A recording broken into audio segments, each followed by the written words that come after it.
হে তরুণ যুবকেরা, এটা হলো তাবিয়া ওয়াল হামিমি। আল্লাহর নবীর জন্মের 50 বছর আগের কথা বলছি। আব্রাহা বাদশা হলো 50 দিন আগের কথা। আল্লাহর নবীর জন্মের 50 দিন আগে আব্রাহা বাদশাকে আল্লাহ ধ্বংস করেছিলেন। আর আল্লাহর নবী পৃথিবীর জমিনে আগমন করার 50 বছর আগে তাবিয়া ওয়াল হামিমি কাবা ঘরের সামনে এসেছিলেন। কাবা ঘর এলাকার মানুষেরা, খাদেমেরা বাদশাকে সম্মান না করার কারণে তিনি বললেন, আমি কাবা ঘর ভেঙে ফেলব। যখনই বলেছে আমার আল্লাহ নারাজ, ওই বাদশার মুখ থেকে হদহদ করে রক্ত বের হতে শুরু করলো।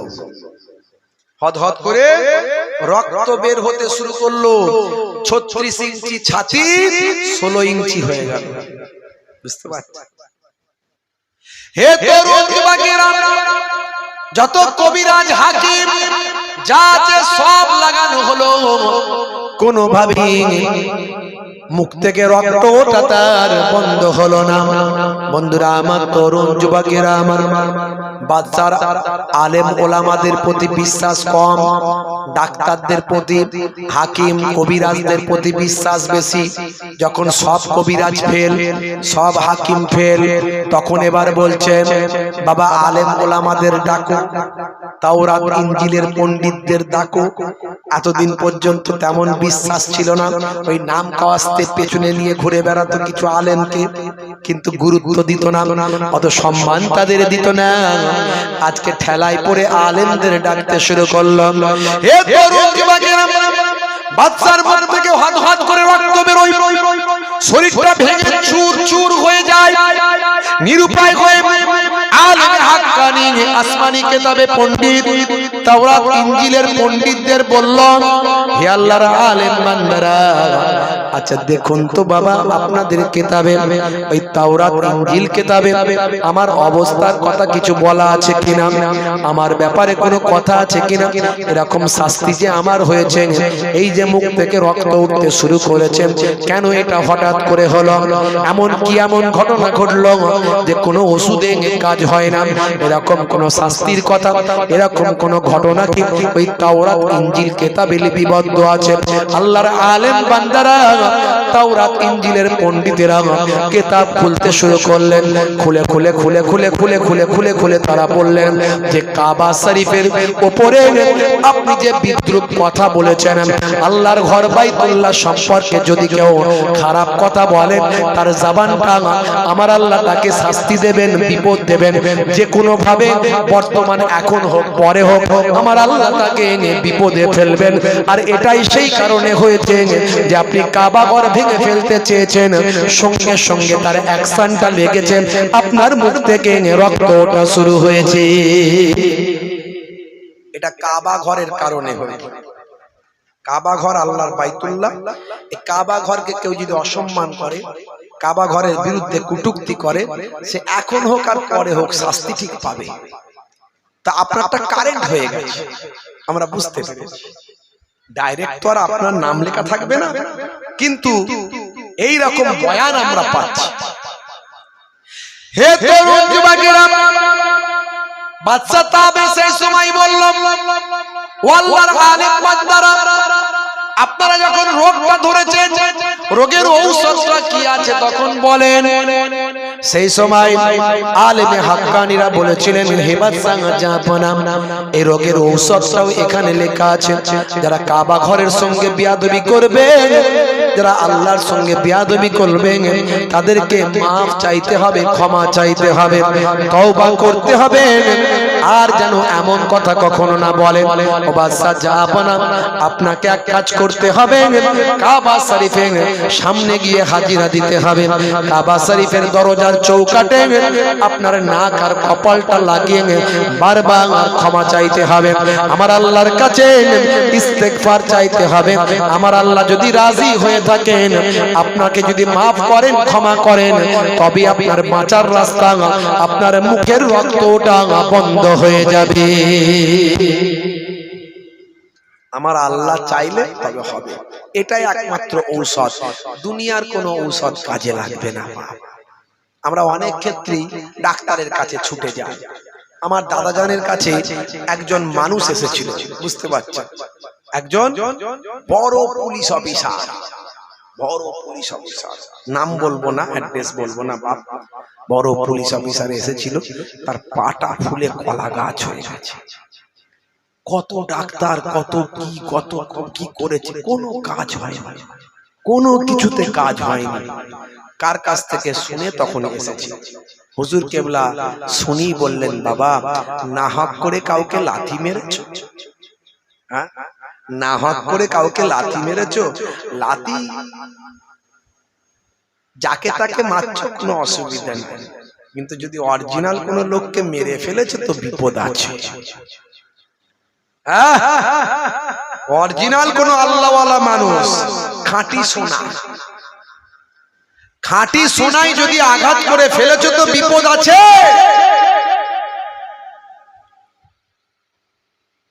আমরা তো খাঁটি সোনা হতে পারছি না, এই জন্য এত মার খাচ্ছি, অত্যাচারিত হচ্ছি, লাঞ্ছিত হচ্ছি, বঞ্চিত হচ্ছি। কি করে খাঁটি সোনা হব? হারাম খাদ্য খায়, হারাম কথা মুখ থেকে বলে, পেটও হারাম, মুখও হারাম, তো খাঁটি সোনাটা হব কি করে? কিন্তু ওরই মাঝখানে দুই একটা পাকাল মাছের মতো আছে, কাদায় থাকে বটে, কাদা কিন্তু গায়ে লাগে না। তাদেরকে যদি আঘাত করে দিয়েছে তো বিপদ আছে। হ্যাঁ, অত সহজ নয়। এই রকম ঘটনা অনেক নমুনা আছে বাপ। হুজুর বললেন, বাবা একটু খেয়াল করো তো, কাকে অন্যায় ভাবে লাথি মেরেছ, কোন সেই রকম ব্যক্তিকে। হ্যাঁ, যাও, তোমার কোন দোয়া তাবিজে কাজ হবে না, কোন ঔষধেও কাজ হবে না। কাজ একমাত্র তাকে খুঁজে তার কাছে ক্ষমা চাইতে হবে। সে যদি মাফ করে তবে আল্লাহ ভালো করবে। এটা দুনিয়াবি অসুখ নয়, আল্লাহ প্রদত্ত আসমানি অসুখ। বুঝতে পারছেন? কোথায় ভেলো টেলো সব ঘুরে ফেলে, কাজ আর হয় না। হ্যাঁ, আসল রোগ তো কেউ ধরতে পারে না। রোগের আসল ডাক্তার যদি হয় ধরে ফেলবে। আসল রোগের ডাক্তার হতে হবে, তবে ধরবে, না ধরতে পারবে না। হে তরুণ যুবকেরা, হে আমার বন্ধুরা, শুনে রেখে দিন বাবা, জেনে রেখে দেন। এমন সময় বাদশাকে তখন ভাই আমার আলেমে হাক্কানিরা বললেন, হে তরুণ যুবকেরা, সংক্ষেপ করে বলি, এমন সময় দেখতে পাওয়া যায় আল্লাহর আলেম বান্দারা সেই সময় বললেন, বাদশা জাহাপনা, আপনি কাবা ঘরের চৌকাঠে গিয়ে নাকটার কপালটা লাগিয়ে দেন। নাকটার কপালটা লাগিয়ে বারবার আল্লাহর কাছে ইস্তেগফার করেন, ক্ষমা চান, মাফ চান। আমার আল্লাহ যদি খুশি হয়ে যান, আপনার তওবাকে যদি কবুল করেন, তাহলে আপনার মুখ থেকে রক্তটা, এই আসমানি গজবটা বন্ধ হয়ে যাবে। বাদশা বললেন, চলো বাবা। এবার আলেম ওলামাদের প্রতি ভরসা বেড়ে গেছে, সব সময় কাছে কাছে রাখছে, তোমরা আমার কাছে থাকো বাবা, সব ফেল হয়ে গেছে তো এখন এইটাই একমাত্র সম্বল, তোমরা আমার কাছে থাকো। চলো বাবা চলো, আমাকে ধরে নিয়ে চলো। বাদশার খাদেমরা ধরে নিয়ে গেল, পাশে আলেম ওলামারা যাচ্ছে। হে তরুণ যুবকেরা, এমন সময় কাবা ঘরের সামনে গিয়ে চৌকাঠে গিয়ে কপাল আর নাকটা লাগিয়ে দিয়ে বাদশা তাবিয়া ওয়াল হামিমি আল্লাহ তাআলার দরবারে ইস্তেগফার করতে লাগলেন। আয় আমার রব, আয় আমার মাবুদ, আমি ভুল করেছি, অন্যায় করেছি, না জেনে না বুঝে তোমার কাবা ঘর ভেঙে দেব বলেছি, তোমার কাবা ঘরের খাদেমদের হত্যা করব বলেছি, তুমি নারাজ হয়েছ, আমার জবান দিয়ে রক্ত বের করা শুরু করেছ, আসমানি গজব আমাকে দিয়েছ। এখন তুমি ছাড়া আর ভালো করার কেউ নাই, কোন ডাক্তার কবিরাজ সব ফেল হয়ে গেছে, ঔষধ ফেল, আমাকে ক্ষমা করে দাও। আমাকে যদি ক্ষমা করো, আমি আমি তোমার ঘর আমি হেফাজত করব, আর তোমার ঘরের যারা খাদেম আছে তাদের আমি খুশি করে দেব, তাদের যেভাবে দুঃখ দিয়েছিলাম তাদের আমি মুগ্ধ করে দেব। হে তরুণ যুবকেরা, হে আমার বন্ধুরা, শুনে রেখে দিন বাবা, জেনে রেখে দেন। এমন সময় দেখতে পাওয়া যায় এইভাবে বাচ্চা নিজের নাক আর কপালটা কাবা ঘরের চৌকাঠে লাগিয়ে ঝরঝর করে কাঁদতে লাগলেন। কিছু সময় পর আস্তে আস্তে আস্তে আস্তে তার মুখ থেকে রক্ত ওঠা বন্ধ হয়ে গেল। বাচ্চা খুশি হয়ে গেলেন, কাবা ঘরের খাদেমদের পুরস্কৃত করলেন। সেই জায়গায় বেশ কিছুদিন থাকলেন, আল্লাহর কাবা ঘর তওয়াফ করলেন, ইবাদত করলেন। কাবা ঘরের খাদেমদের কত ভালোবাসলেন, আলেম ওলামাদের বড় ভালোবাসলেন। হে তরুণ যুবকেরা, সেই জায়গা ছেড়ে এবার বাদশা যাচ্ছেন অন্যদিকে, প্রায় কম বেশি প্রায় 500 কিলোমিটার যাবার পরে একটা শহর পড়লো বাবা। সেই শহরটা বেশ শান্ত শহর, সেই শহরটা বেশ মনোরম শহর। সেই শহরে গেলে যেন প্রাণটা ঠান্ডা হয়ে যায়। বাদশা সেখানে অবস্থান করলেন। বাবা দাঁড়াও, এখানে থাকো। এই শহরটার নাম কি আমায় বলো। হে তরুণ যুবকেরা, লোকে বলল এই শহরটার নাম হলো ইয়াসরা। দেখো তো বাবা, বাদশা আলেম ওলামারা আসমানি কিতাবে কিছু আছে নাকি? আসমানি কিতাব খুলে সার্চ করলো আলেম ওলামারা, তাওরাতের পণ্ডিত, ইনজিলের পণ্ডিত আলেমরা আসমানি কিতাব খুলে সার্চ করে বললেন, ও বাদশা যা আপনা শুনে রেখে দেন, এই শহরটার নাম হলো ইয়াসরাব, কিন্তু এই শহরটার নাম ইয়াসরাব থাকবে না। এই শহরে আখেরি জামানার পয়গম্বর, জগতের শেষ নবী, নবীদের নবী, নবীউল আম্বিয়া, যে নবীকে সৃষ্টি না করলে কিছুই হতো না, যে নবী হবেন সমস্ত পয়গম্বরদের ইমাম, পয়গম্বরদের নেতা, সেই নবী এক সময় মক্কা ছেড়ে হিজরত করে এই ইয়াসরাবের জমিনে কদম রাখবেন। সেই নবীর পবিত্র কদম পেয়ে এই ইয়াসরাব শহরটা বদলে গিয়ে হবে মদিনাতুল মুনাওয়ারা। জোরে হবে না, জোরে হবে না। বাদশা তাবে আউয়াল হামিম বললে সেই সময়, হে আলেম ওলামারা কি কথা আমাকে শোনালেন, সেই নবীর সম্পর্কে একটু খুলে বলো, সেই নবী কেমন হবেন। এমন সময় আলেম ওলামারা আসমানি কিতাব তাওরাত ইনজিল থেকে রেফারেন্স দিয়ে পড়তে লাগলেন। আহারে, হে তরুণ যুবকেরা, আলেম ওলামারা বলতে লাগলেন তাওরাত নাজিল হয়েছে হযরতে মুসা নবীর উপর। সেই মুসা নবীর তাওরাত খুলে পাওয়া যায় মুসা নবীর নাম গোটা তাওরাতের ভিতরে আছে মাত্র 4 জায়গায়। আর আখেরি জামানার পয়গম্বর, জগতের শেষ নবীকে আল্লাহ এত ভালোবাসেন যে তাওরাতের ভিতরে মুসা নবীর নাম 4 জায়গায়, আর আখেরি জামানার পয়গম্বরের নাম হলো 400 জায়গা। সেই নবী হবেন দয়ার নবী, রাহমাতুল লিল আলামিন হবেন। সেই নবী হবেন কুল কায়নাতের নবী। সেই নবীর তুলনা পৃথিবীর জমিনে হয়নি আর হবে না। হে তরুণ যুবকেরা, সেই নবীর কথাবার্তা শুনতে লাগলেন। যত শুনেন তত মুগ্ধ হয়ে যান বাদশা, চোখ ভরা পানি, বুক ভরা বেদনা। আহারে, সেই নবীর চেহারাকে আমি দেখতে পাবো, সেই নবীর সময়কে আমি দেখতে পাবো। আহারে, সেই নবীর সময় যদি আমি পাই, তাহলে তার হাতে হাত দিয়ে তার কালেমা পড়ে তার শিষ্যত্ব আমি গ্রহণ করব।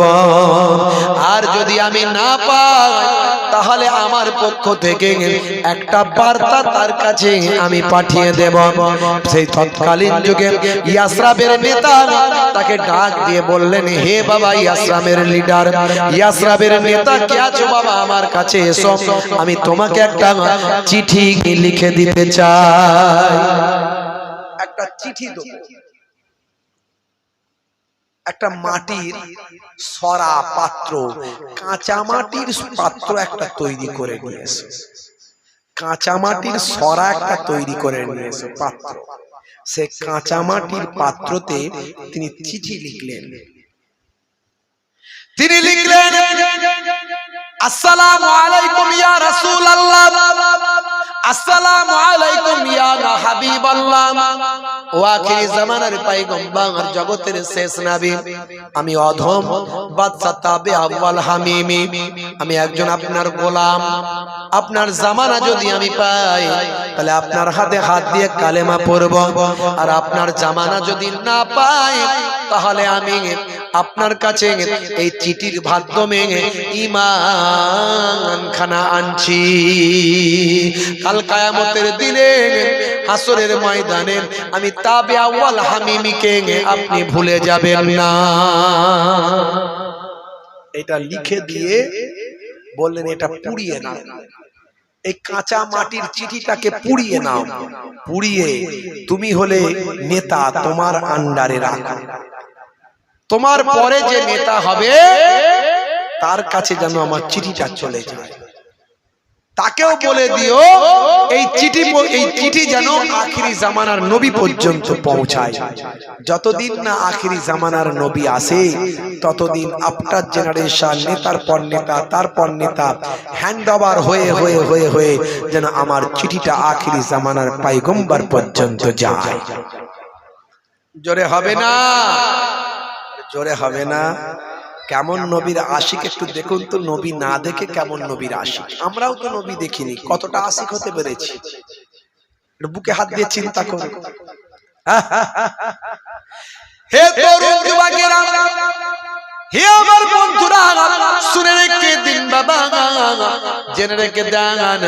এমন সময় দেখতে বাবা যান তিনি সেই জায়গা থেকে বিদায় নিলেন। আল্লাহর নবী যখন, হে তরুণ যুবকেরা, 622 খ্রিস্টাব্দে মক্কা ছেড়ে যখন মদিনায় হিজরত করলেন, মদিনায় গিয়ে দয়ার নবী আমার সবচেয়ে আগে নেতার কাছে আওয়াজ দিয়ে বললেন, হে মদিনার নেতা, কে আছো বাবা? আমার কাছে আমার ভাই বাদশা তাবে আউয়াল হামিমির চিঠিখানা এনে দাও। আমার নবীকে আমার আল্লাহ আগে জানিয়েছে। জোরে হবে না? জোরে হবে না? আর জোরে হবে না? বন্ধুরা আমার, তরুণ যুবকেরা আমার, আমার নবীর কি শান, কি ইজ্জত আমার আল্লাহ দিয়েছেন, কি মর্যাদা আমার আল্লাহ দিয়েছেন। মুসলমান ভাইরা আমার, সেই নবী যদি আপনি পেয়ে যান আপনার আর কিচ্ছু লাগবে না। সেই নবী যদি আপনি পেয়ে যান আর কিচ্ছু লাগবে না। হে রাসূল তোমায় ভালোবাসি,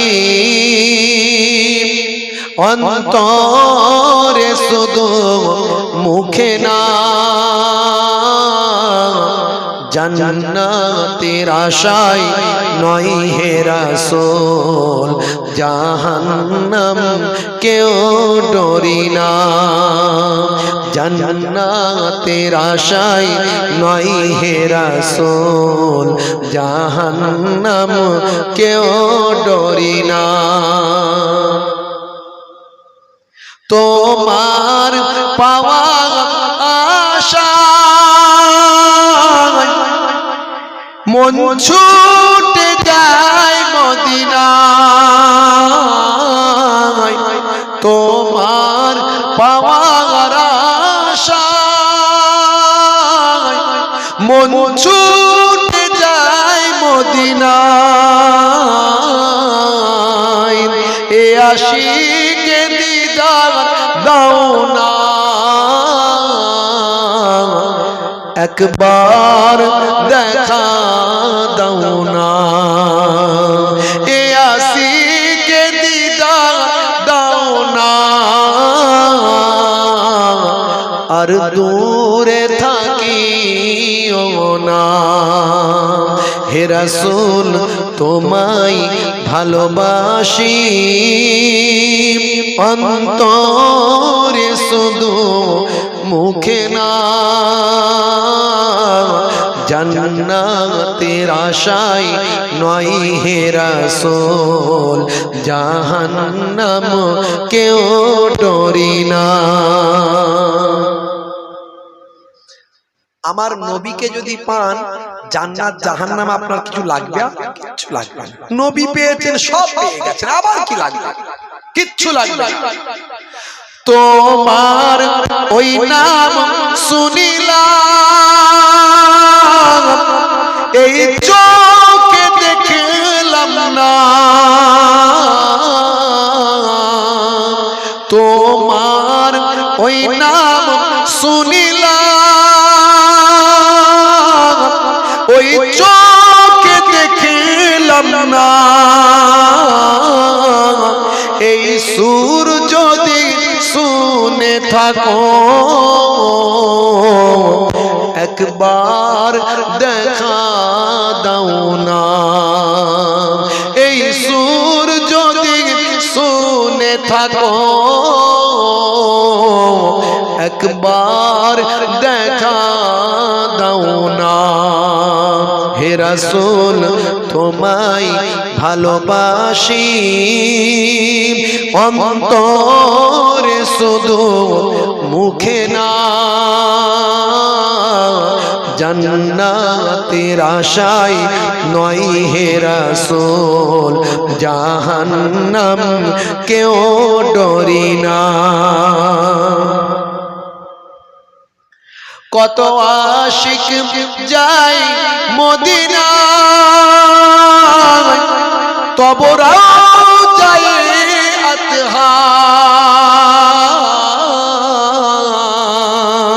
আতহার, কত আশিক যায় মদিনা তবরাও যায় আতহার, এ গরিব আরজি শোনো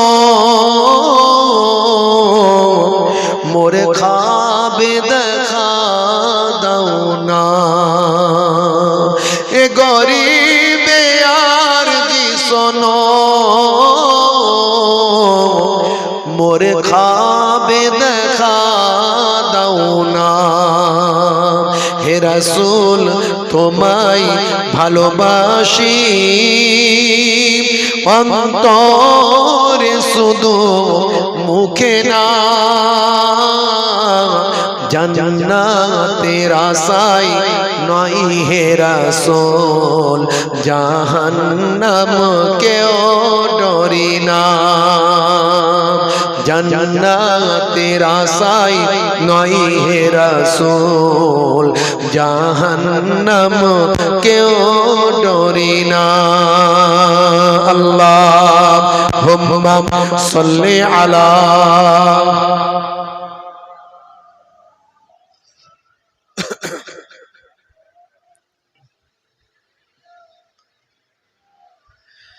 সেই নবীর আশিক হয়ে যান বাপ, তবে সেই নবীর আশিক হলে নামাজ ছাড়তে পারবেন না, নামাজ বাদ দিয়ে হতে পারবেন না, প্রত্যেকে নামাজি হয়ে যান, তবেই তো প্রকৃত নবীর আশিক হতে পারবে। আমার নবী নামাজের জন্য কত কষ্ট করেছে, হে যুবকেরা মুরব্বিয়ানেরা, আর কেন বাপ, এ দুনিয়া ক্ষণস্থায়ী, পরকাল চিরস্থায়ী। কত মানুষের মৃত্যু তুমি তোমার চোখের সামনে দেখেছো, কত মানুষের জানাজায় অংশগ্রহণ করেছো, কত মানুষকে কবরস্থ করেছো, কত মানুষকে কাফন পরতে দেখেছো। কেন আর কেন আর কেন আল্লাহর নির্দেশ, নবীর নির্দেশ ছেড়ে আছো? ফিরে আসো আল্লাহর পথে। আজ পবিত্র রজনীতে ওয়াদা করো যে আজ থেকে আমি আর নামাজ ছাড়বো না। হে তরুণ যুবকেরা, আমার আপনার নবীর কত শান, কত মর্যাদা, কত ইজ্জত। হে যুবকেরা শুনে রেখে দেন, জেনে রেখে দেন, আল্লাহর নবী যখন নবুয়ত লাভ করেছিলেন, নবুয়ত লাভের পরে আমার আল্লাহ নির্দেশ দিয়েছিলেন এবার প্রকাশ্য ইসলামের দাওয়াত মানুষের কাছে পৌঁছে দাও। ইসলামের দাওয়াত যখন আল্লাহর নবী পৌঁছাতে লাগলেন, তখন চাচা আবু জাহাল, আবু লাহাব এদের নেতৃত্বে মুসলমান ইমানদারদের উপর জুলুম বেড়ে গেল, মারধর বেড়ে গেল, অত্যাচার বেড়ে গেল। কত মানুষকে শহীদ করে দিল তারা, কত মানুষের উপর নির্মমভাবে অত্যাচার করতে লাগলো। হযরতে বেলালের জীবন জিন্দেগির কথা আপনাদের জানা আছে। উমাইয়ার গোলাম ছিল হযরতে বেলাল। সে বেলালের ভাই আমার বুকের উপর বড় পাথর চাপিয়ে দেওয়া হলো। উত্তপ্ত বালুকাময় জায়গায় হযরতে বেলালকে ঘন্টার পর ঘন্টা শুইয়ে রাখা হলো। হযরতে বেলাল যত কষ্ট পান তত জবান দিয়ে আহাদ আহাদ আহাদ বলে ইয়া রাসূলুল্লাহ বলে আওয়াজ দেয়। হে তরুণ যুবকেরা, মক্কার কুফারেরা, উমাইয়ার চালা চটপটেরা হযরতে বেলালের এই আওয়াজকে বন্ধ করার জন্য তৎকালীন যুগের গাছের কাঁটা, যেটাকে বলা হয় পেরেক, গাছের কাঁটা, এই কাঁটা দিয়ে হযরতে বেলালের জিহ্বাকে ছিদ্র করে দেয়, যাতে হযরতে বেলাল আহাদ আহাদ বলে আওয়াজ করতে না পারে, ইয়া রাসূলুল্লাহ হাবিবাল্লাহ বলে আওয়াজ না দিতে পারে। হে তরুণ যুবকেরা, হে আমার বন্ধুরা, হযরতে বেলাল কত না কষ্ট পেতে লাগলো। হযরতে বেলালের রূহটা বের হয়ে যাওয়ার মতো উপক্রম হলো। হযরতে বেলাল আল্লাহর দরবারে আওয়াজ দিতে লাগলেন, আমার আল্লাহ, আমার রব, আমি যদি ইন্তেকাল হয়ে যাই, মারা যাই, তোমার নবীর দিদার পাবো কেমন করে? কেমন করে আমি ইসলামের নির্দেশগুলো মেনে চলবো? তুমি আমার বুকের পাথরকে আসান বানিয়ে দাও। হযরতে বেলালের বুকের পাথরটা আমার আল্লাহ আসান করে দিয়েছিলেন।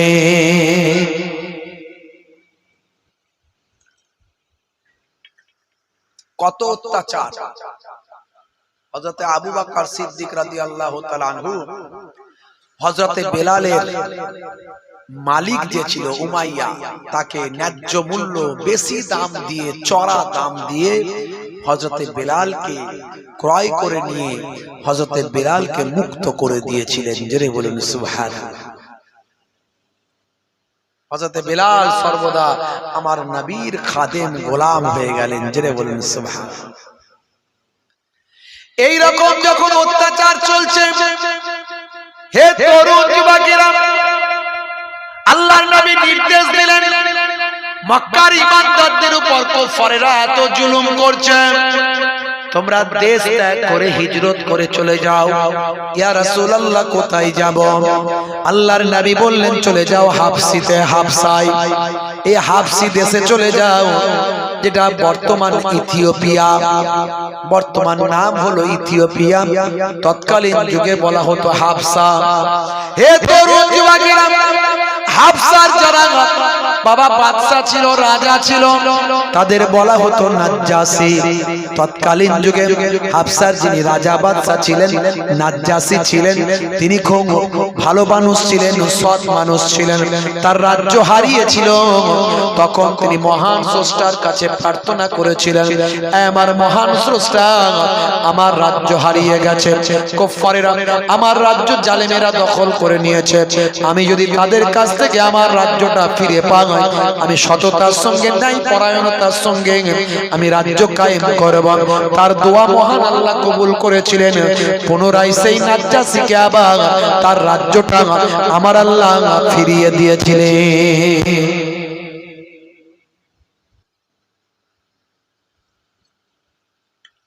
চলে গেলেন আল্লাহর নবী, আল্লাহর নবীর সাহাবায়ে কেরামেরা, বুঝতে পারছেন, চলে গেলেন। বন্ধুরা আমার, তরুণ যুবকেরা আমার, হে আমার মুরব্বিয়ানেরা, হে যুবকেরা, শুনে রেখে দিন বাবা, জেনে রেখে দেন, প্রায় 100-এরও বেশি মানুষ চলে গেলেন। হিজরত করে মক্কার কুফফারদের অত্যাচার থেকে বাঁচার জন্য হাবশাতে চলে গেলেন, হাবশি দেশে চলে গেলেন। বাবা এ তরুণ যুবকেরা, মক্কার কুফফারে কুরাইশরা, আবু জাহিল আবু লাহাবের দলেরা পরের দিন যখন জানতে পারলাম, কয়েকদিন পরে যখন জানতে পারলাম, গোপনে মক্কা থেকে 100-এরও বেশি মানুষ যারা সম্ভ্রান্ত ব্যক্তি, যারা অনেক উচ্চ সম্প্রদায়ের ব্যক্তি, যারা সম্পদশালী ব্যক্তি, মক্কার সম্পদশালী ব্যক্তি, মক্কার গর্ব, তারা এই দেশ হিজরত করে তারা হাবশাতে চলে গিয়েছে। এ তরুণ যুবকেরা, মক্কার নেতারা মনে করলো এটা মক্কার জন্য অপমান, তাদেরকে ফিরিয়ে আনতে হবে, তাদেরকে ঘুরিয়ে আনতে হবে। তাই দুইজন নেতা ঠিক করলো যে নেতা দুটোকে পাঠালো হাবশাতে। হে তরুণ যুবকেরা, যাও যাও, তোমরা হাবশায় গিয়ে আমাদের এই লোকগুলোকে ফিরিয়ে নিয়ে আসো। নাজ্জাশী বাদশার কাছে গিয়ে তাকে বুঝিয়ে আমাদের দলের মানুষগুলোকে ফিরিয়ে নিয়ে আসো। হে তরুণ যুবকেরা, হে আমার মুরব্বিয়ানেরা, তাদের মধ্যে একজন হলো আমর বিন আস, আর একজন হলো অন্য একজন সম্ভ্রান্ত ব্যক্তির সন্তান, যুবক এক ভাই। এইরকম দুইজন কুফফারে কুরাইশ, তৎকালীন যুগে তারা ঈমান তখনও আনেননি বাবা। তারা গেলেন হাবশাতে গিয়ে ওই কয়েক 100-এরও অধিক মানুষকে ফিরিয়ে আনার জন্য।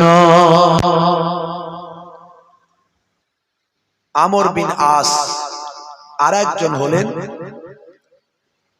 কুফফার এক নেতার সন্তান, দুইজন মিলে চলে গেলেন। ভাইরা আমার, পথে অনেক ঘটনা, সংক্ষেপে বলছি, লম্বা চওড়া নয়। এমন সময়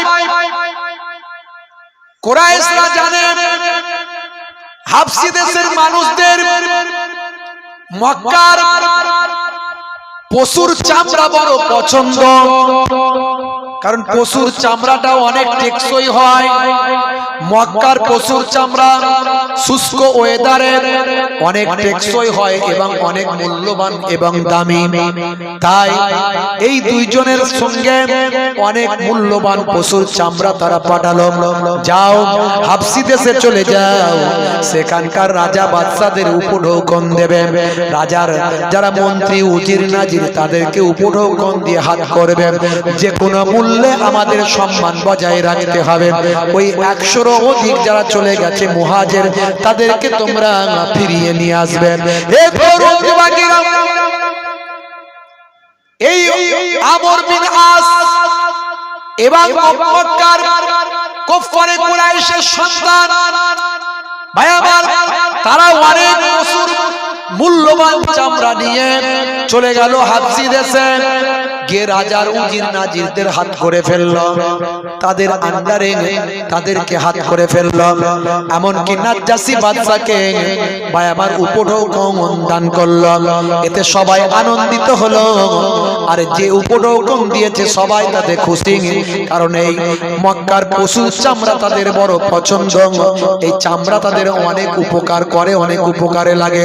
হে তরুণ যুবকেরা, সেই সময় এই আমর বিন আসের নেতৃত্বে নাজ্জাশী বাদশার কাছে উজির নাজিরদের মাধ্যমে বাদশার কাছে বলা হলো যে 100-এরও অধিক যে মেহমান এসেছে আমাদের দেশে, এই মেহমানগুলোকে ফেরানোর জন্য মক্কার কুরাইশরা তাদের প্রতিনিধি পাঠিয়েছেন।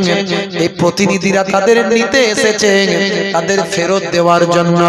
হে তরুণ যুবকেরা, সেই সময় নাজ্জাশী বাদশা বলেছিল আমাদের মেহমান, কেন আমরা তাদের ফেরত দেব? সেই সময় এই দুইজন ব্যক্তি বলেছিল তারা হলো অপরাধী, তারা মক্কায় ফিতনা ছড়িয়েছে, তারা নতুন ধর্ম প্রচার করেছে, তারা তাদের নিজস্ব ধর্ম ত্যাগ করেছে। এমনকি আপনি যে ধর্ম পালন করেন বাদশা জাহাপনা, সেই ধর্ম তারা ত্যাগ করেছে। সেই ধর্ম ত্যাগ করে তারা ফিতনা তৈরি করেছে। হে তরুণ যুবকেরা, হে আমার বন্ধুরা, হে আমার মুরব্বিয়ানেরা, শুনে রেখে দিন বাবা, জেনে রেখে দেন। এমন সময় ভাই আমার মুসলমানদের পক্ষ থেকে যে 100 অধিক প্রতিনিধি যারা ছিল, তাদের পক্ষ থেকে হযরতে জাফর বিন আবু তালিব আল্লাহর নবীর চাচাতো ভাই হযরতে জাফর রাদিয়াল্লাহু তাআলা আনহুকে প্রতিনিধি নেতৃত্বের দায়িত্ব দেওয়া হলো। সেই সময় হযরতে জাফর রাদিয়াল্লাহু তাআলা আনহু তাদের যুক্তিকে খণ্ডন করলেন, বললেন আমরা যদি মক্কার জমিনে যদি ফিতনা ছড়াই, তাহলে আমরা তো হলাম ফিতনাকারী মানুষ মক্কা ছেড়ে চলে এলেন, মক্কার মানুষের জন্য সেটা তো অনেক ভালো, তাহলে আপনারা কেন আমাদেরকে আবার নিয়ে যাওয়ার জন্য এসেছেন? এইভাবে বিভিন্ন যুক্তি দিয়ে খণ্ডন করতে লাগলেন তাদের কথা। এ তরুণ যুবকেরা, সেই সময় নাজ্জাশী বাদশা বলল, আসল ব্যাপারটা আমাকে খুলে বলো, আসল কথাটা আমাকে খুলে বলো, কেন এদেরকে নিয়ে যেতে চাও? নাজ্জাশী বাদশা তিনি হকপন্থী মানুষ ছিলেন এবং নাসারা ধর্ম মেনে চলতেন, হকপন্থী মানুষ ছিলেন। বন্ধুরা আমার, তরুণ যুবকেরা আমার, সেই সময় যত রকমের কথা বলা হয়েছিল সব কথাগুলোকে হযরতে জাফর বিন আবি তালিব রাদিয়াল্লাহু তাআলা আনহু, আল্লাহর নবীর চাচাতো ভাই, সে কাফেলার নেতা ছিলেন, তিনি সব খণ্ডন করে নাজ্জাশী বাদশাকে বুঝিয়ে দিলেন। হে তরুণ যুবকেরা, হে আমার মুরব্বিয়ানেরা, এমন কি বলতে লাগলেন হযরতে জাফর সেই সময় বলেন, ও বাদশা যাব না, শুনে রেখে দেন, জেনে রেখে দেন, এই যে মক্কা দুইজন কুফারে কুরাইশ এসেছে, এরা আপনাকে ভাই আমার সিজদা করেছে, আমরা সিজদা করিনি, এরা আমাদের বিরুদ্ধে আপনার কাছে নালিশ করেছে, আমরা কেন সিজদা করলাম না? যাতে করে আপনি আমাদের প্রতি ক্ষুব্ধ হয়ে যান, আপনি আমাদের প্রতি বিরূপ হয়ে যান। শুনে রাখুন বাদশা নাজ্জাশী, আমরা একমাত্র আল্লাহ ছাড়া পৃথিবীর আর কোনো মানুষের কাছে সিজদা করি না। একটু খুলে বলো তো বাবা, তোমরা কি বলতে চাও? এমন সময় হযরতে জাফর রাদিয়াল্লাহু তাআলা আনহু বাদশা নাজ্জাশীকে বলেছিলেন, শুনুন, আমাদের আরবের জমিনে একজন পয়গম্বর এসেছেন, তিনি হলেন আখিরি জামানার পয়গম্বর, তিনি আমাদেরকে শিক্ষা দিয়েছেন ইবাদত হবে একমাত্র আল্লাহর, পৃথিবীর আর কারো ইবাদত করা চলবে না, একমাত্র ইবাদত হবে আল্লাহ।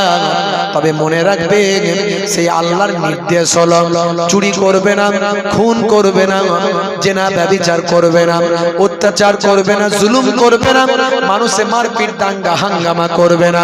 হে তরুণ যুবকেরা, আল্লাহর নবীর নির্দেশগুলো সেই নাজ্জাশী বাদশাকে শোনাতে লাগলো। নাজ্জাশী বাদশা এই কথাগুলো শুনে মুগ্ধ হতে লাগলো। হে তরুণ যুবকেরা, হে আমার মুরব্বিয়ানেরা, শুনে রেখে দিন বাবা, জেনে রেখে দেন। এমন সময় নাজ্জাশী বাদশাকে হযরতে জাফর সেই সময় বললেন, সেই আমাদের প্রফেট নবীর উপর আসমানি কিতাব আল কোরআন নাজিল হয়। জোরে হবে না? জোরে হবে না? আল্লাহর নবী আল্লাহ রাসূলের কথা শুনে, আসমানি কিতাবের কথা শুনে বাদশা নাজ্জাশী বললেন, শুনুন, আচ্ছা আপনি আমাকে কয়েক লাইন আসমানি কিতাব থেকে শোনান তো দেখি। হে তরুণ যুবকেরা, হে আমার মুরব্বিয়ানেরা, সেই সময় হযরতে জাফর রাদিয়াল্লাহু তাআলা আনহু সূরা মারিয়াম থেকে কয়েকটি আয়াতে কারিমা তেলাওয়াত করলেন। সূরা মারিয়াম থেকে আয়াতে কারিমা তেলাওয়াত করাতে বাদশা নাজ্জাশী মুগ্ধ হয়ে গেলেন। বাদশা নাজ্জাশী বলেন, আপনার কোরআনের কথা যা লেখা আছে আমার আসমানি কিতাবেও তো তাই লেখা আছে। আমি মুগ্ধ হলাম, আমি আসমানি কিতাব পড়ে দেখেছি তিনি আখিরি জামানার পয়গম্বর হবেন, তিনি এইভাবেই তো জীবন যাপন করবেন। আমি মুগ্ধ হয়ে গেলাম। হে বাবা, শুনে রেখে দেন, আমি আখিরি জামানার পয়গম্বরের হাতে আমি এখনই ঈমান গ্রহণ করলাম। হে মক্কার কুরাইশরা, তোমরা আমাদের মেহমানকে নিয়ে যেতে পারবে না, যদি মেহমানের উপর সামান্য অত্যাচার করো তোমাদেরকে শাস্তির আওতায় আনব। আর সারা দেশের মাঝখানে ঘোষণা করে দাও, আমার এই মক্কার মেহমানদের উপর যদি কেউ সামান্য টর্চারিং করে, খারাপ আচরণ করে, তার জন্য 4 দিরহাম তাকে ফাইন লাগাবো। 4 দিরহাম তৎকালীন ফাইন। এতটাই নাজ্জাসী বাদশা নবীর সাহাবায়ে কেরামদের ভালোবেসে ফেললেন। সেই সময় হযরত জাফর রাদিয়াল্লাহু তাআলা আনহুকে বললেন, 4 দিরহাম কম হবে না, আর একটু বাড়াবো? তখন হযরত জাফর রাদিয়াল্লাহু তাআলা আনহু বললেন, এটা একটু কমই হয়ে গেল, আর একটু বাড়ালে ভালো হতো। যদি আমাদের সঙ্গে কেউ খারাপ ব্যবহার করে এই হাবশার মানুষ, তাহলে তার ফাইন 4 দিরহাম থেকে বাড়িয়ে তখন নাজ্জাসী বাদশা ঘোষণা দিলেন 8 দিরহাম করা হলো। বুঝতে পারছেন বন্ধুরা আমার, তরুণ যুবকেরা আমার, আমি এই বক্তব্যের দ্বারা এটাই বোঝাতে চাইছি, আমার নবীকে তৎকালীন যুগের রাজা বাদশারা পর্যন্ত মেনে নিয়েছে। আমার নবীর আখলাকে তারা মুগ্ধ হয়েছে, আমার নবীর নির্দেশে তারা মুগ্ধ হয়েছে, আমার নবীর চাল চলনে কথাবার্তায় তারা মুগ্ধ হয়েছে। সেই নবী আপনাকে আমাকে শিখিয়েছে হিংসা করো না, সেই নবী আপনাকে আমাকে শিখিয়েছে মানুষকে হত্যা করো না। একজন মানুষকে হত্যা করা, একটা নিরীহ মানুষকে হত্যা করা মানব জাতি হত্যা করার সমান। সেই নবী আপনাকে আমাকে শিখিয়েছেন স্ত্রীর সঙ্গে খারাপ আচরণ করো না। মনে রাখবে কাল কিয়ামতের দিনে স্ত্রীর সার্টিফিকেট ছাড়া কোনো স্বামী জান্নাতে যেতে পারবে না। সেই নবী আমাদের শিখিয়েছেন, আমি যদি কাউকে সিজদা করার অনুমতি দিতাম, তাহলে পৃথিবীর সমস্ত নারীদের বলতাম তোমরা তোমাদের স্বামীর পায়ে সিজদা করবে। হে তরুণ যুবকেরা, সেই নবী আমাদের শিখিয়েছেন পিতামাতাকে সামান্য যদি দুঃখ দাও তোমার ইবাদত বরবাদ হয়ে যাবে। পিতামাতার পায়ের তলায় সন্তানের জান্নাত, হুমা জান্নাতুকা ওয়া নারুকা। হে দুনিয়ার যুবক শুনে রেখে দাও, ইজহাব ফাআকরিমহা ফাইনাল জান্নাতা তাহতা রিজলাইহা। যাও তোমার মায়ের সম্মান করো, কারণ তোমার মায়ের পায়ের তলায় তোমার জান্নাত। সেই নবী আপনাকে আমাকে শিখিয়েছেন, সেই নবী আপনাকে আমাকে শিখিয়েছেন মেহমান যদি বাড়িতে আসে, মেহমানকে সামান্য কিছু হলেও না খাইয়ে ছেড়ে দিও না।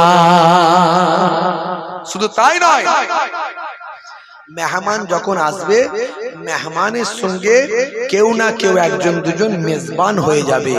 দেখবেন কত সুন্দর কথা বলেছেন।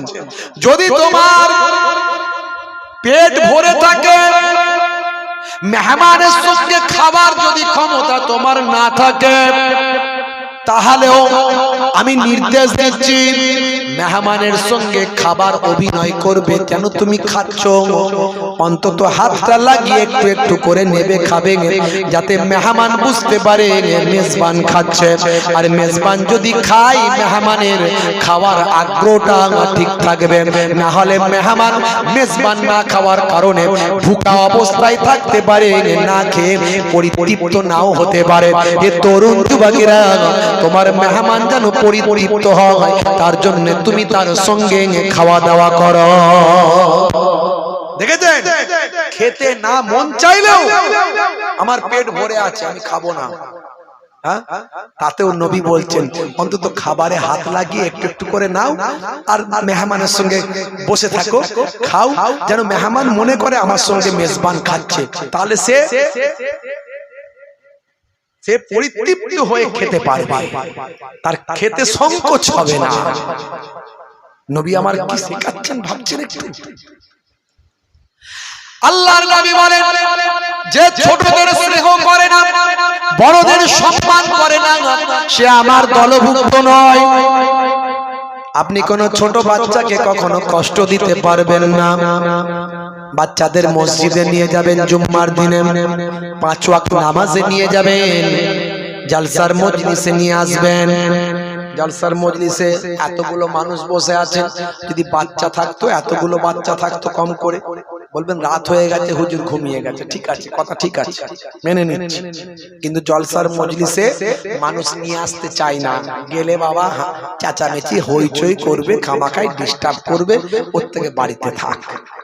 বাড়িতে আছে মানে সে কার্টুন দেখবে, নালে সিরিয়াল দেখবে, নালে ঘুমাবে, নালে অন্য কিছু করবে। যদি জলসার মজলিসে বসতো তারও কিছু জ্ঞান পারতো, কথা ঠিক না ভুল বলেন? ছোট্টবেলা থেকে বাচ্চাটাকে দিনের তালিম দেবেন, মসজিদে নিয়ে গিয়ে শেষ কাতারে তাদের বসিয়ে দেবেন। তারা একটু হইচই চিৎকার করলেও তাদেরকে বোঝাবে, কিন্তু বকা দেওয়া যাবে না। যদি ওই বাচ্চাটাকে তুমি বকে দাও, ওই বাচ্চাটা পরের সপ্তাহে জুম্মার দিনে আর সে মসজিদে আসবে না, সেই টাইমটা খেলাধুলা বা মোবাইল থেকে কাটিয়ে দেবে। ভাই এ তরুণ যুবকেরা, ওই বাচ্চাটা যদি নামাজি হয়ে যায়, আপনি মারা গেলে ওই বাচ্চা তো আপনার কবরের ধারে জিয়ারত করবে। বাপ মারা গেলে সন্তান তার কবরের ধারে গিয়ে জিয়ারত করবে। আল্লাহর নবী বলেন এমন সন্তান হলো নেক সন্তান। আও তারাকা ওয়ালাদান ইস্তাগফির লাহু বা'দা মাউতিহি। নেক সন্তানের ওসিলায় আমার আল্লাহ বাপ মায়ের কবরের আযাবকে নাজাত দিয়ে দেয়, গুনাহ মাফ করে দেন নেক সন্তানের ওসিলায়। তাহলে সেই সন্তান, ছোট বাচ্চা, বাচ্চাদেরকে স্নেহ করতে হবে। যে নবী পাক বললেন, যে ছোটদের স্নেহ করে না, বড়দের সম্মান করে না, সে আমার দলভুক্ত নয়। দেখেছেন আমার নবী কি শেখাচ্ছেন? নবী আমার কি শেখাচ্ছেন? শুধু নামাজ, নবী শুধু নামাজ শিখিয়েছেন তা নয়, শুধু দাড়ি টুপি জুব্বা শিখিয়েছেন নয়। ছোটদের স্নেহ করতে হবে, বড়দের সম্মান করতে হবে, প্রতিবেশীর সেবা করতে হবে। রাস্তা দিয়ে যাচ্ছেন, পেরে কাঁচ ভাঙা পাথর আপনার চোখে পড়েছে, সাইড করে দিতে হবে। মেহমানের সঙ্গে মেজবান হয়ে খেতে হবে, যাতে মেহমান পরিতৃপ্ত ভাবে খেতে পারে। পথহারা মানুষকে পথ দেখাতে হবে, এগুলো নবীর শিক্ষা। অসহায় ভুকা ক্ষুধার্ত মানুষকে অন্ন দিতে হবে, নবীর শিক্ষা। শুধু ইবাদত করলে আপনি বেঁচে যাবেন তা নয়, আপনি কিছু নেবেন কিছু ছাড়বেন চলবে না। নবীর পরিপূর্ণ তরিকা সুন্নতকে মানতে হবে। হে তরুণ যুবকেরা, সেই নবীর সম্পর্কে পৃথিবী বিখ্যাত বিখ্যাত অথার পণ্ডিতেরা সেই নবীর জীবন আদর্শ পড়ে মুগ্ধ হয়েছেন, নবী পাকের তরিকা পড়ে মুগ্ধ হয়েছেন। হে যুবকেরা, শুনে রেখে দেন, জেনে রেখে দেন বাবা, বাদশা ঔরঙ্গজেব তিনি 50 বছর রাজত্ব করেছিলেন। 50 বছর রাজত্ব করেছিলেন। তার ব্যাপারে কিছু কথা বলা হয়, তার ব্যাপারে কিছু নিন্দা মন্দ করা হয়। হে তরুণ যুবকেরা, হে আমার মুরব্বিয়ানেরা, শুনে রেখে দিন বাবা, জেনে রেখে দেন। বাদশা ঔরঙ্গজেবের সময় ভারতবর্ষের অর্থনৈতিক পরিকাঠামো ভাই আমার স্বর্ণযুগে পরিণত হয়েছিল। অর্থনৈতিক পরিকাঠামো সর্বোচ্চ জায়গায় পৌঁছেছিল এবং রাজ্য বিস্তার ভাই আমার সারা দেশের ভিতর তিনি রাজত্ব কায়েম করেছিলেন। হে তরুণ যুবকেরা, ন্যায় পরায়ণতা তার সময় সবচেয়ে বেশি হয়েছিল। তিনি মানুষকে মুগ্ধ করেছিলেন, মানুষকে সেই সময় অন্যায় অত্যাচার অবিচার পাপাচার বন্ধ করেছিলেন। হে তরুণ যুবকেরা, হে আমার মুরব্বিয়ানেরা, বাদশা ঔরঙ্গজেব সম্পর্কে বলা হয় তিনি নাকি অনেক মন্দির ভেঙেছিলেন, অনেক নাকি মন্দির ভেঙেছিলেন। সত্যিকারের ইতিহাস যদি আপনি সার্চ করে দেখেন, বাদশা ঔরঙ্গজেবের সময় 50,000 মন্দির ছিল, তার মধ্যে 12টা মন্দির তিনি ভেঙেছিলেন। শুধু মন্দির ভাঙেননি, মসজিদও ভেঙেছিলেন। মসজিদও ভেঙেছিলেন, যে মসজিদগুলো মসজিদের জেরার, যে মসজিদগুলোকে রাজনৈতিক ভাবে কাজে লাগানো হতো, মসজিদ আর ইবাদতের জায়গা ছিল না।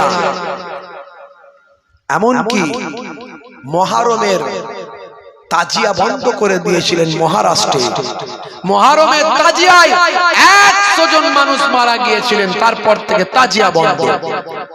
বাদশা ঔরঙ্গজেব যে কাজগুলো করেছিলেন মানুষের উপকারের জন্য করেছিলেন, রাজনৈতিক কারণে করেছিলেন, দেশের জন্য করেছিলেন। তিনি শুধু মন্দির ভেঙেছিলেন নয়, মন্দির তৈরিও করে দিয়েছিলেন। বালাজি মন্দির মহন্ত পালঙ্ক দাস তার হাতে অর্থ দিয়ে বালাজি মন্দির তৈরি করিয়েছিলেন, যাতে করে তাদের ধর্মের মানুষরা সঠিক পথ পাওয়ার জন্য বা ধর্মীয় উপাসনা করার জন্য তারা সেই বালাজি মন্দিরে যেতে পারে। হে তরুণ যুবকেরা, একজন রাজা হিসাবে সর্বধর্মের মানুষের উপর যে গুরু দায়িত্ব আছে, সেই দায়িত্ব তিনি পালন করেছিলেন, রাজধর্ম পালন করেছিলেন। শুধু তাই নয়, হে তরুণ যুবকেরা, হে আমার মুরব্বিয়ানেরা, শুনে রেখে দিন বাবা, জেনে রেখে দিন, সেই সময় তিনি ন্যায় বিচার প্রতিষ্ঠা কায়েম করেছিলেন। বন্ধুরা আমার, তরুণ যুবকেরা আমার, বাদশা ঔরঙ্গজেব এমন একজন সৎ মানুষ ছিলেন, যিনি মাথার টুপি তৈরি করতেন, কিতাব লিখতেন, কিতাব লিখে সেই কিতাব মার্কেটে বিক্রি করাতেন।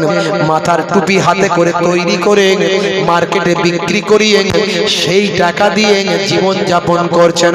রাজকোষের অর্থ তিনি তার জীবনে, নিজের জীবনে কখনো ভক্ষণ করেননি।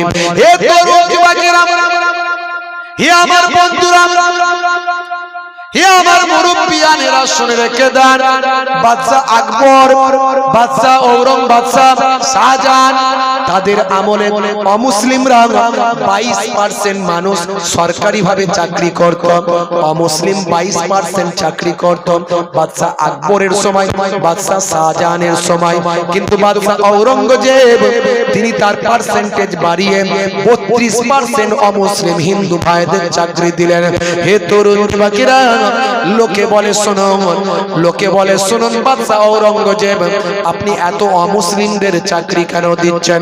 সেই সময় তিনি বলেছিলেন, আমি কোন জাত ধর্ম দেখে চাকরি দিই না, আমি কাজ দেখে চাকরি দিই। ধর্মে ধর্মের জায়গায় থাকবে, আর রাজত্ব রাজত্বের জায়গায় থাকবে। সরকারি চাকরি সরকারি চাকরির জায়গায়, আমি কাজ দেখে চাকরি দিই। আমি কোন ধর্ম দেখে নয়, কর্ম দেখে আমি চাকরি দিই। হে তরুণ যুবকেরা, বাদশা ঔরঙ্গজেব বিশ্বনবীর আদর্শে আদর্শবান হয়েছিলেন, রাজকোষের অর্থ নিজের জীবনে ভক্ষণ করেননি। এরকম অসংখ্য নেতা বাদশার ইতিহাস পাওয়া যায় বাবা। হে তরুণ যুবকেরা, হে আমার মুরব্বিয়ানেরা, শুনে রেখে দিন বাবা, জেনে রেখে দেন, হে মুসলমান, তারা কেমন নবীকে ভালোবেসেছিলেন। ভাই আমার, দোস্ত আমার, বড় বড় ওয়াতার পণ্ডিতেরা কেমন নবীকে ভালোবেসেছিলেন। বাদশা তাবে আউয়াল হামিমি একজন মস্ত বড় বাদশা ছিলেন বাবা। আল্লাহর নবী দুনিয়ার জমিনে আসার আগে 50 বছর আগে পৃথিবীর জমিনে এসেছিলেন। বাদশা তাবে আউয়াল হামিমি পৃথিবীর জমিনে এসেছিলেন। এক সময় তিনি তার লোক লস্কর সঙ্গী সাথী সবাইকে নিয়ে ভ্রমণ করতে শুরু করলেন। সবাইকে নিয়ে তিনি ভ্রমণ করতে শুরু করলেন, সারা পৃথিবী ভ্রমণ করবেন। বিশাল সৈন্যবহর, তার বিশাল সৈন্যবহর নিয়ে সারা পৃথিবী ভ্রমণ করছে, সারা পৃথিবী ভ্রমণ করছে। অসংখ্য ঘোড়া, অসংখ্য হাতি, অসংখ্য লোকবল জনবল।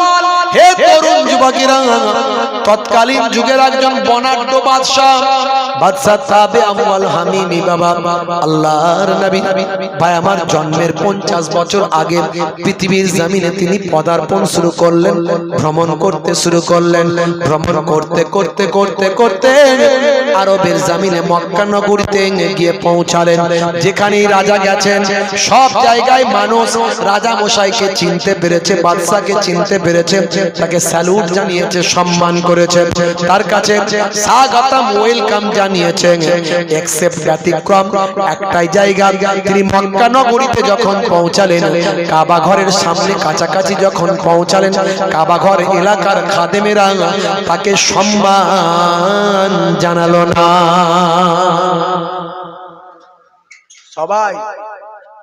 সবাই বাদশাকে সম্মান করেছে। যখন মক্কায় কাবা ঘরের এলাকায় পৌঁছালো, কাবা ঘরের খাদেমেরা সম্মান করলো না। হে তরুণ যুবকেরা, বাদশা কাবা ঘরের খাদেমদের ডাকলেন, হে খাদেমেরা শোনো, তোমরা কি আমাকে চিনতে পারো না? আমাকে কি বাদশা বলে চিনতে পারো না? কাবা ঘরের খাদেমেরা বলেছিলেন, বাদশা জাপানা, আমরা অবশ্যই চিনতে পেরেছি আপনি একজন বাদশা। আপনার ঘোড়া, আপনার হাতি, আপনার লোকবল, আপনার জনবল, আপনার সমস্ত এই বনাঢ্য বিরাট পহরা দেখে আমরা নিশ্চয়ই চিনতে পেরেছি আপনি একজন বাদশা। তাহলে তোমরা আমাকে কেন সম্মান জানালে না? হে তরুণ যুবকেরা, হে আমার মুরব্বিয়ানেরা, শুনে রেখে দিন বাবা, জেনে রেখে দেন, এমন সময় বাদশা তাবিয়া ওয়াল হামিরিকে সেই সময় বলেছিলেন ওই কাবা ঘরের খাদেমেরা, হে বাদশা তাবিয়া ওয়াল হামিমি, শুনে রাখো, এই কাবা ঘরের আমরা খাদেম, আমরা পৃথিবীতে সবচেয়ে বেশি কাবা ঘরকে সম্মান করি, কাবা ঘরের থেকে আর কাউকে বেশি সম্মান করি না। আমরা সবচেয়ে বেশি কাবা ঘরকে সম্মান করি, কাবা ঘরের থেকে বেশি আর কাউকে সম্মান করি না। তখন বাদশা তাবিয়া ওয়াল হামিমি তিনি বললেন, তাহলে এই কাবা ঘরের জন্যই আমার এত অসম্মান? এই কাবা ঘরের জন্য তাহলে সম্মান পাইনি? ঠিক আছে, আমি এই কাবা ঘর ভেঙে দেব, আমি এই কাবা ঘর ভেঙে দেব, রাখবো না। আব্রাহা বাদশাও বলেছিল, আপনারা জানেন, আমার আল্লাহ সূরা ফিল নাজিল করেছিলেন না করেননি? হ্যাঁ, আমার নবীকে জানিয়ে দিয়েছেন, আলাম তারা কাইফা ফাআলা রাব্বুকা বিআসহাবিল ফিল আলাম ইয়াজআল কাইদাহুম ফি তাদলিল ওয়া আরসালা আলাইহিম তায়রান আবাবিল তারমিহিম বিহিজারাতিন মিন সিজ্জিল ফাজআলাহুম কাসফিম মাকুল। সূরা ফিল আমার আল্লাহ নাজিল করে নবীকে বলে দিয়েছেন 50 দিন আগের ঘটনা। আব্রাহা বাদশা কাবা ঘর ভাঙতে এসেছিল নবী পাকের জন্মের 50 দিন আগে। আমার আল্লাহ কুদরতি ঝাঁকে ঝাঁকে পাখি পাঠিয়ে তাদেরকে সব ধ্বংস করে দিয়েছিলেন। তারা চর্বিত ঘাসের ন্যায় হয়ে গিয়েছিল, সব শেষ হয়ে গিয়েছিল। আরাফাতের ময়দান যেতে মাঝখানে একটা বিরান ভূমি আছে, যেখানে কোনো কিছু হয় না, ফাঁকা পড়ে আছে। আপনি গাইডারদের জিজ্ঞাসা করবেন, ওই জায়গাটাতে এই আব্রাহা বাদশার উপর পাখির ওই যে পাখি ঝাঁকে ঝাঁকে এসেছিল, তারা পাথর নিক্ষেপ করেছে। ওই জায়গাটা আজও সেই রকম বিরান ধ্বংসস্তূপে পরিণত হয়ে আছে। আমার আল্লাহ নিশানা রেখে দিয়েছেন যাতে পৃথিবীর মানুষ কাবা ধ্বংসকারী ওই জালেম আব্রাহার অ্যাড্রেসটা, জায়গাটা জানতে পারে। আল্লাহর পৃথিবীর মানুষ এই আব্রাহা বাদশাকে জেনে বুঝে নিজেদের জীবনে শিক্ষা গ্রহণ করতে পারে।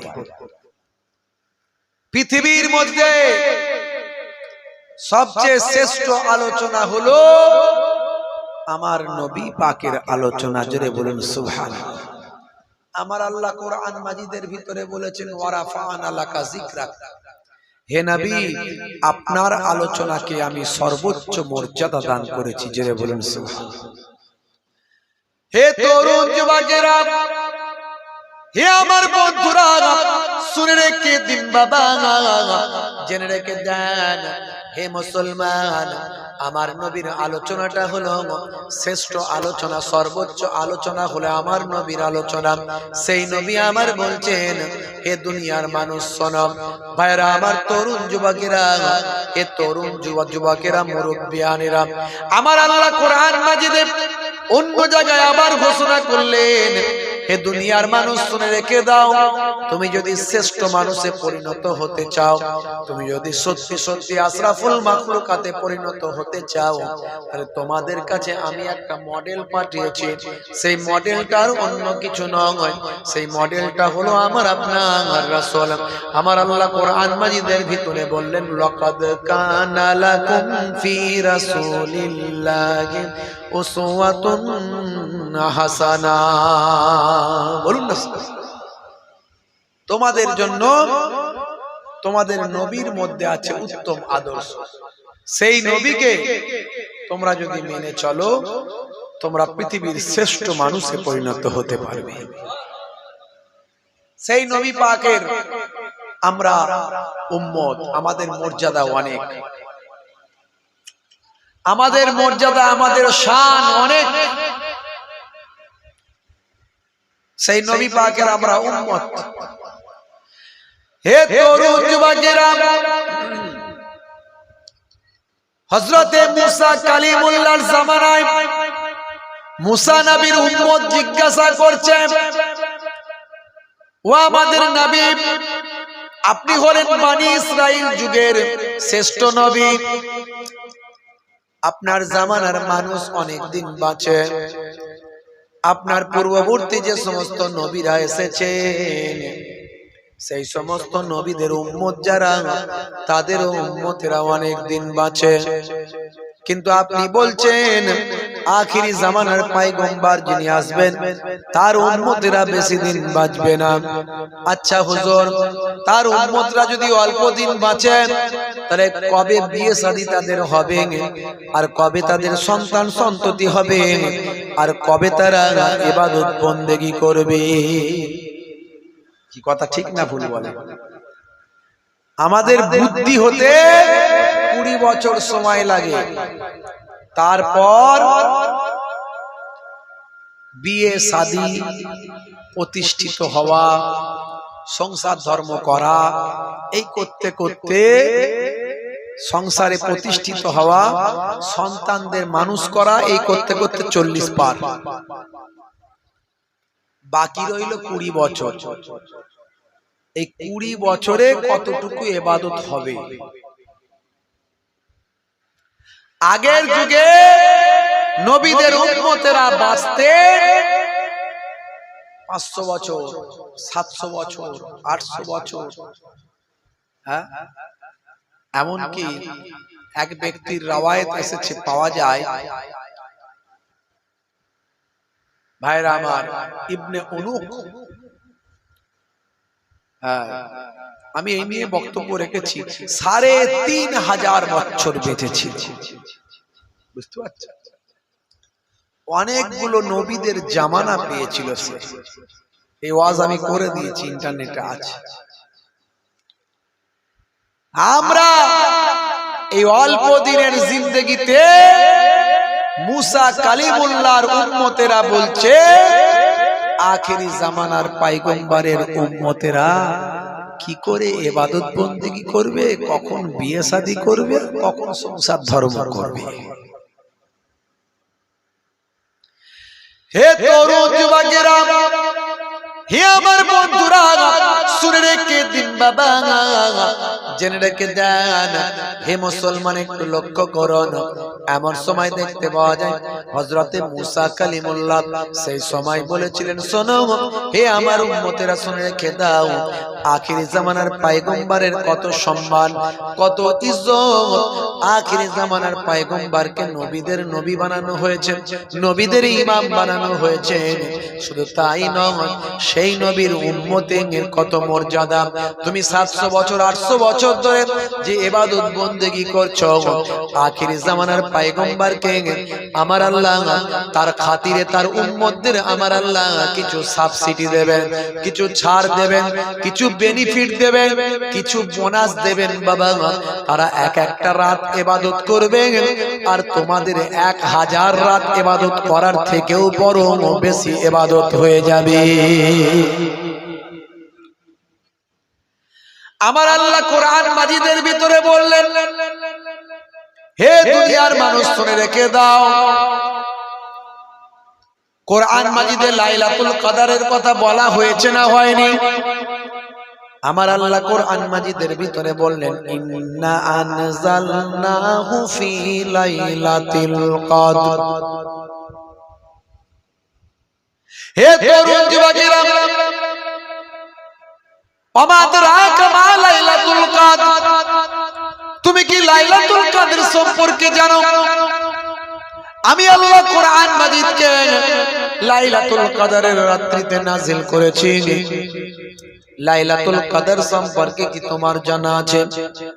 লাইলাতুল কদরে খায়রুম মিন আলফি শাহর। লাইলাতুল কদরটা হলো ওই এক রাতটা হলো 1000 বছর অপেক্ষা উত্তম। যে ওই এক রাত ইবাদত করবে 1000 বছর ইবাদত করার থেকেও বেশি তার জন্য ইবাদত হবে। জোরে বলুন সুবহানাল্লাহ। বন্ধুরা আমার, তরুণ যুবকেরা আমার, হে আমার মুরব্বিয়ানেরা শুনে রেখে দেন, হে মুসলমান একটু লক্ষ্য করুন বাপ। তাহলে সেই নবীর উম্মত আমরা, সেই নবীর কত সম্মান, সেই নবীর উম্মতের কত সম্মান। আমরা সেই উম্মতে মুহাম্মাদি। হে তরুণ যুবকেরা, আমরা উম্মতে মুহাম্মাদি, নবীর আশিক হতে হবে, নবীর শিষ্য হতে হবে। আজকে বড় দুঃখ লাগে উম্মতে মুহাম্মাদি অন্যায় কাজে ধাবিত হয়। উম্মতে মুহাম্মাদি আজকে বিভিন্ন অন্যায় লিপ্ত আছে। উম্মতে মুহাম্মাদি আজকে খুন খারাপি, মারপিট, দাঙ্গা হাঙ্গামায় লিপ্ত আছে।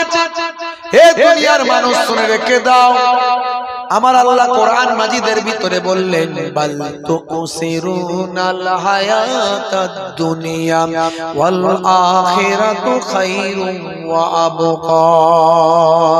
এই দুনিয়া হলো তোমাদের জন্য ক্ষণস্থায়ী, আর পরকালটা হলো তোমাদের জন্য চিরস্থায়ী। এই দুনিয়া অল্প দিনের, অল্প দিনের জীবন। আজ আছেন, কাল থাকবেন কিনা গ্যারান্টি নাই। কিন্তু কবরে চলে গেলে সেখানে আর মৃত্যু হবে না, পরকালে আর মৃত্যু হবে না। তাই আমার আল্লাহ অন্য জায়গায় বললেন, কাইফা তাকফুরুন, তোমরা কেমন করে কুফরি করো আমি আল্লাহর সাথে। ওয়াকুনতুম আমওয়াতান, তোমরা ছিলে মৃত। ফাআহিয়াকুম, আমি তোমাদের জীবন দিয়েছি।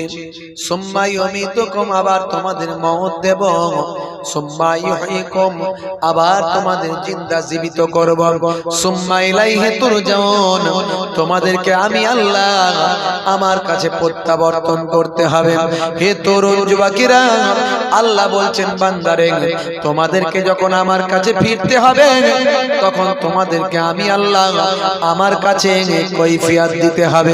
দুনিয়ার জমিনে কতটা ভালো কাজ করেছো আর কতটা তোমরা মন্দ কাজ করেছো।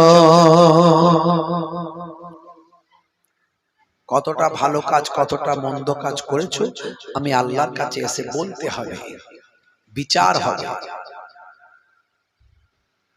হে তরুণ যুবকেরা, হে আমার বন্ধুরা, শুনে রেখে দিন বাবা, জেনে রেখে দেন, সেই নবীকে আপনাকে আমাকে রাহমাতুল লিল আলামিন করে আমাদের কাছে পাঠালেন।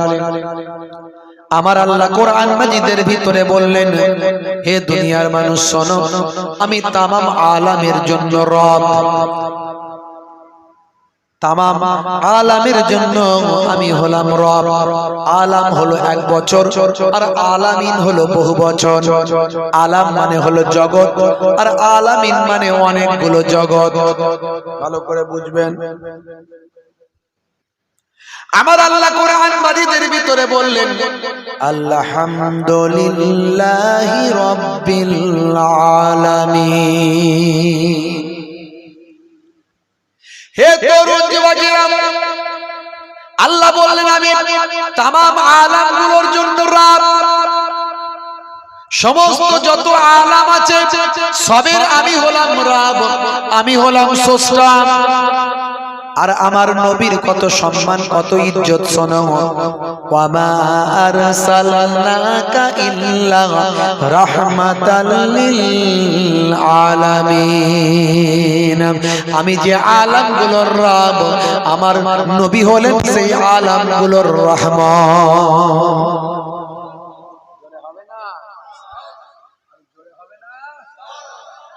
ভাইরা আমার, তরুণ যুবকেরা আমার, মুরব্বিয়ানেরা আমার, সেই নবীকে আমাদের কাছে পাঠালেন রহমত করে।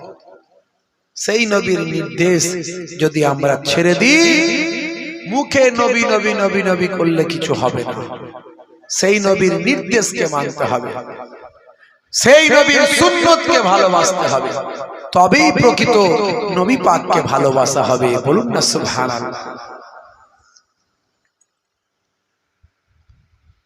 হে তরুণ যুবকেরা,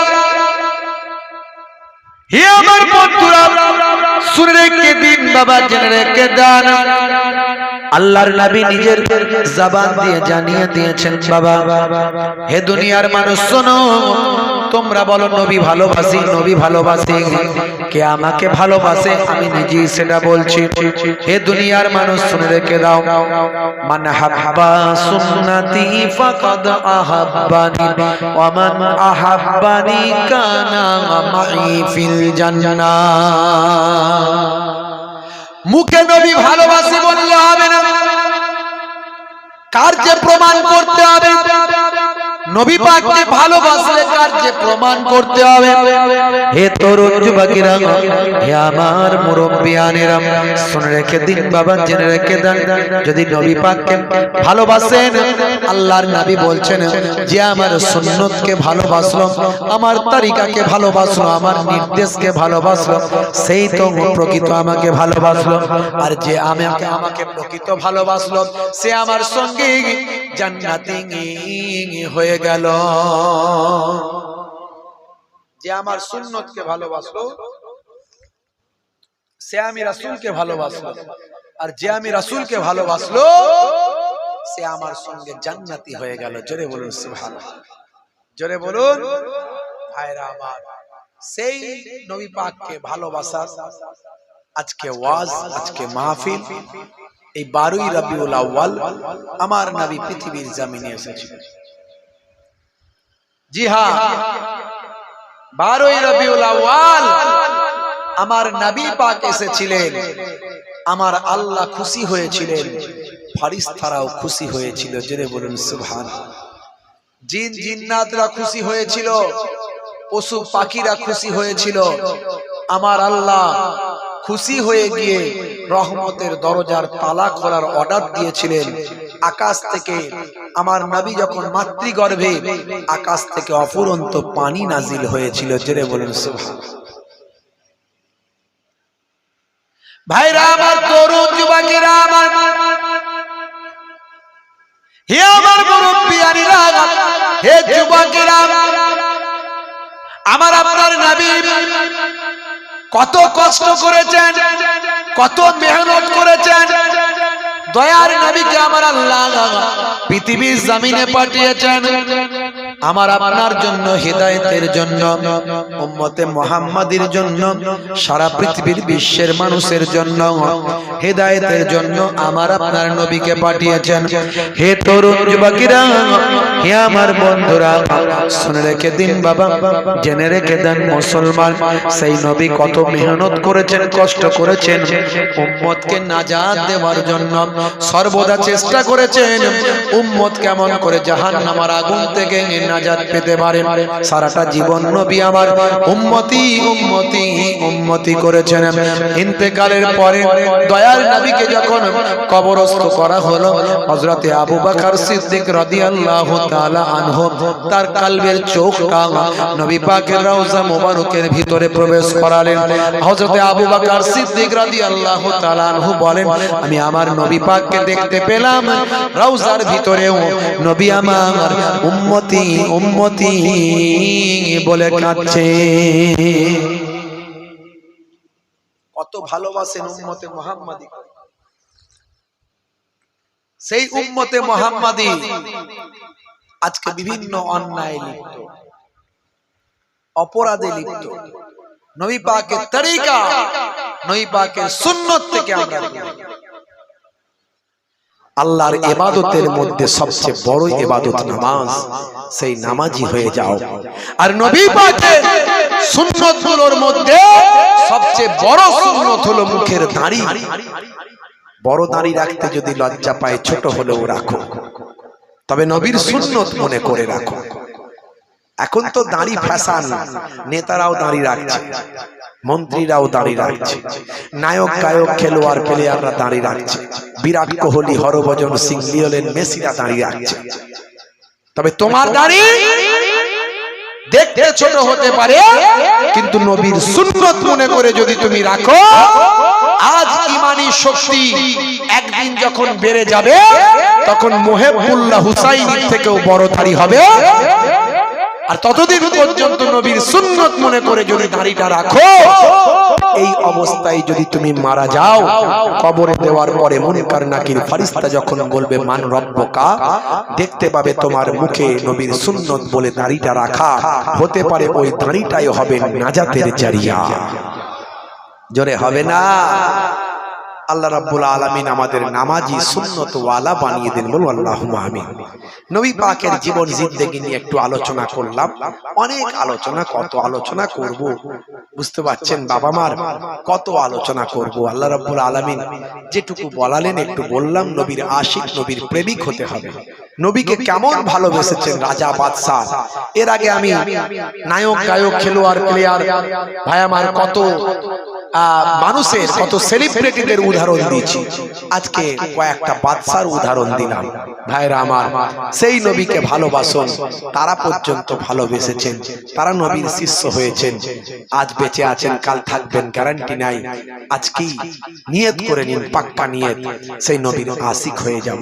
আল্লাহ রাব্বুল আলামিন আমাদের প্রত্যেককে কবুল ও মঞ্জুর করেন, বলুন আল্লাহুম্মা আমিন, বলুন আল্লাহুম্মা আমিন। প্রত্যেকে 3 বার সূরা ফাতিহা, আলহামদুলিল্লাহ শরীফ, 3 বার সূরা ইখলাস, কুল হুয়াল্লাহ শরীফ, 3 বার দুরূদ শরীফ পাক তেলাওয়াত করেন, আখেরি মোনাজাত করা হবে। মাশাআল্লাহ।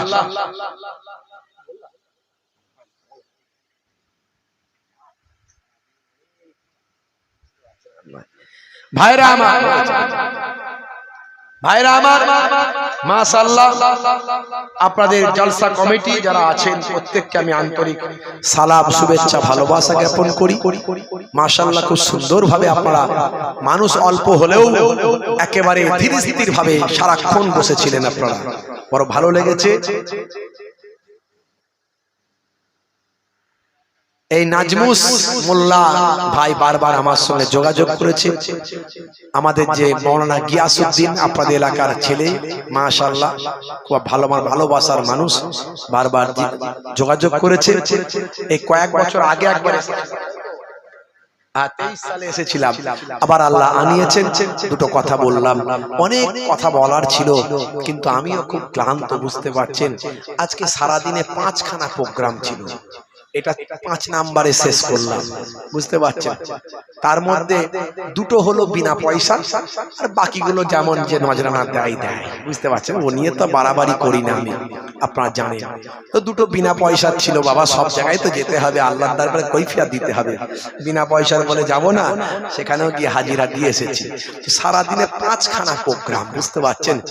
আপনারা হিসাব করে নেবেন, হুজুরের মনে হয় 5 কুড়ি 100 1 লাখ আজকে ইনকাম হয়ে গেল। না বাবা, সেই হুজুর নয় আমি, বুঝতে পারছেন ভাইরা আমার।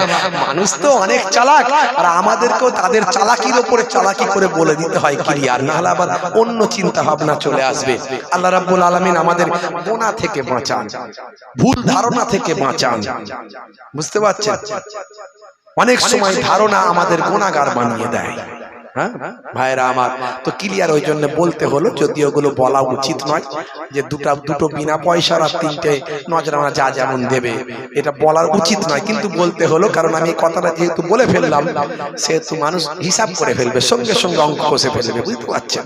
তো যাই হোক, ওই জন্য ক্লিয়ার করতে হলো। আল্লাহ রাব্বুল আলামিন আমাদের কবুল করেন। যুবকেরা, ছেলেরা, যারা এখানকার বাচ্চা কাচ্চারা আছে, এই ফ্রি ফায়ার, পাবজি এগুলো খেলবেন না, এগুলো খেলবে না, এগুলো হারাম। এর আগে আমি free fire, PUBG online game নিয়ে ওয়াজ করেছিলাম, ইন্টারন্যাশনাল ভাইরাল হয়েছিল, শুধু ভারতবর্ষ না, কয়েকটা দেশে ভাইরাল হয়েছিল।